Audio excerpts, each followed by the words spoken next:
హైదరాబాద్ పెద్ద అంబర్పేటలో పోలీసులు కాల్పులు జరిపారు. పోలీసులపై దోపిడీ గ్యాంగ్ దాడికి ప్రయత్నించింది. పోలీసులపై కత్తులతో దాడికి దిగారు. దీంతో పోలీసులు పార్టీ గ్యాంగ్ పై కాల్పులు జరిపారు. దోపిడీ దొంగలను పట్టుకునే క్రమంలో ముఠా దాడికి పాల్పడింది.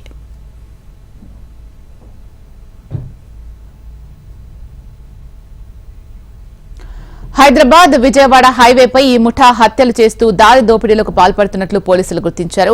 గత నెల 18న ఒక లారీ డ్రైవర్ను హతమార్చి 10,000 రూపాయలు ఎత్తుకెళ్లినట్లు పోలీసుల విచారణలో తేలింది.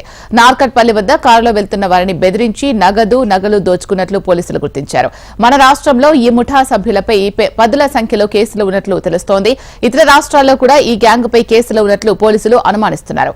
ఉదయం దొంగలను పట్టుకునే క్రమంలో పోలీసులకే కత్తులు చూపించారు. వెంటనే అప్రమత్తమైన పోలీసులు కాల్పులు జరిపి ముఠాను అదుపులోకి తీసుకున్నారు.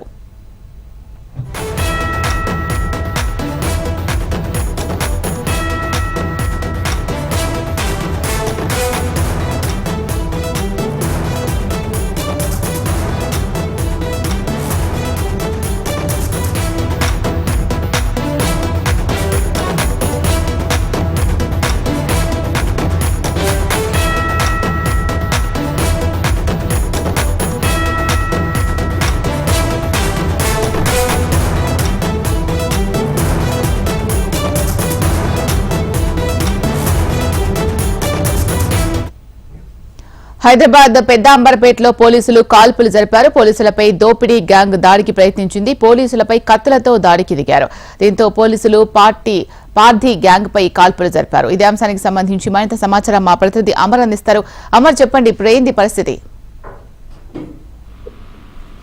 ఇలా హైదరాబాద్ శివార్లో పోలీసుల కాల్పులు కలకలం రేపాయని చెప్పుకోవచ్చు.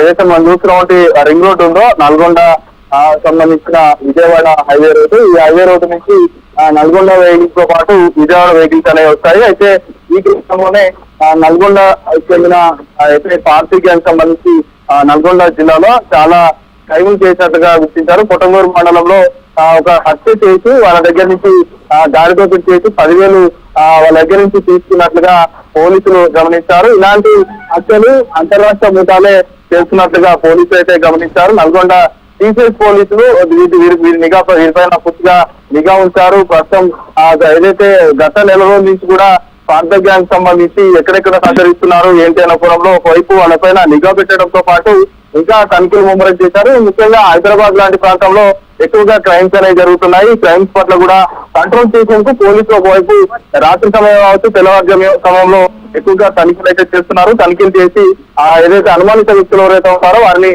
అదుపులోకి తీసుకుంటారు. ఏదే ఏరియా ఉందో ఈ ఏరియాలోనే ఉదయం 8:30 గంటల సమయాన పోలీసులు తనిఖీ చేస్తున్నారు. తనిఖీ చేస్తున్న క్రమంలో మ్యాక్సిమం సంబంధించిన ఆటో వచ్చింది. ఆటోను పోలీసులు తనిఖీ చేస్తుండగా అందులో ఉన్న పార్గా ముఠా గ్యాంగ్ సంబంధించిన 4 వ్యక్తులు కూడా వాళ్ళని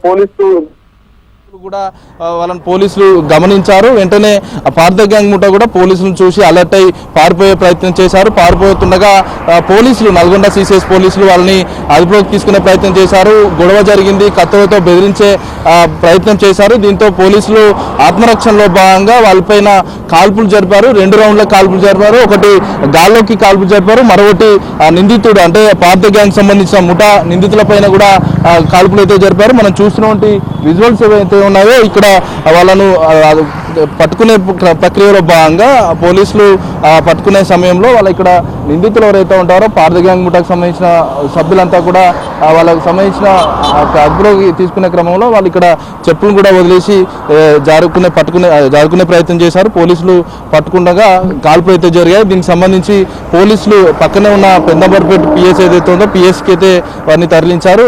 ప్రస్తుతం నల్గొండ సిసిఎస్ పోలీస్ స్టేషన్ కూడా వారిని తరలించారు. ఇంకా విచారణ కొనసాగుతుంది. పార్థ గ్యాంగ్ సంబంధించిన ముఠా ఇంకెక్కడెక్కడ సంచరిస్తున్నారు, ఇప్పటికే ఈ చుట్టుపక్కల అంటే పెద్దంబర్పేట కావచ్చు, హైత్ నగర్, ఇటు ఉప్పల్ ప్రాంతంలో ఇటు ఒక దార్ గ్యాంగ్ ముఠా కూడా తిరుగుతుంది. ఈ ముఠానే కాకుండా ఈ పార్థ ముఠా, ఈ 2 ముఠాలకు ఏమైనా సంబంధాలు ఉన్నాయా? పార్థ గ్యాంగ్ సంబంధించిన ఈ మధ్య కాలంలో గత 3 నెలల నుంచి కూడా పార్థ గ్యాంగ్ ముఠా క్రైమ్స్ ఎక్కువగా చేస్తున్నాయి. కాబట్టి ఈ ముఠా ఎక్కడెక్కడ సంచరిస్తుంది, వీరు ఎంతమంది ఇక్కడికి చేరుకున్నారు, ఎక్కడెక్కడ దోపిడీలు చేస్తున్నారు, ఎక్కడెక్కడ స్థావరాలు ఏర్పాటు చేశారు, వీటన్నిటిపై కూడా పోలీసులు నల్గొండ పోలీసులు అయితే ప్రస్తుతం వాళ్ళని నల్గొండ సీసేసి తరలించారు. అక్కడనే విచారిస్తున్నటువంటి పరిస్థితి నెలకొంది. అయితే ఈ గ్యాంగ్ సంబంధించి చూసుకుంటే మహారాష్ట్ర సంబంధించిన వ్యక్తులు వీళ్ళంతా కూడా ఒక గ్యాంగ్గా ఏర్పడి ఏదైతే ఖాళీగా ఉన్న ఈ పొలాలకు మధ్యలో ఇల్లు కట్టుకున్న వారు ఏదైతే శివారు ప్రాంతాల్లో ఉన్న ఇళ్లనే టార్గెట్గా చేసుకొని రిగ్గింగ్ చేస్తారు. రిగ్గింగ్ చేసిన తర్వాత దారి దోపిడీ చేస్తారు. లేకుంటే ఆ ఇళ్లలో ఎవరు లేని సమయంలో కురవృద్ధులు ఎవరైతే ఉంటారో వారిని టార్గెట్గా చేసుకుంటూ వాళ్ళని చంపి పూర్తిగా అక్కడ దోపిడీ చేస్తారు. ఇలాంటి ముఠా అత్యంత కిరాతకమైన ముఠా. ఈ కిరాతకమైన ముఠాను ప్రస్తుతం పోలీసులు అయితే అదుపులోకి తీసుకున్నారు. విచారిస్తున్నటువంటి పరిస్థితి నెలకొంది. Right, thank you Amar.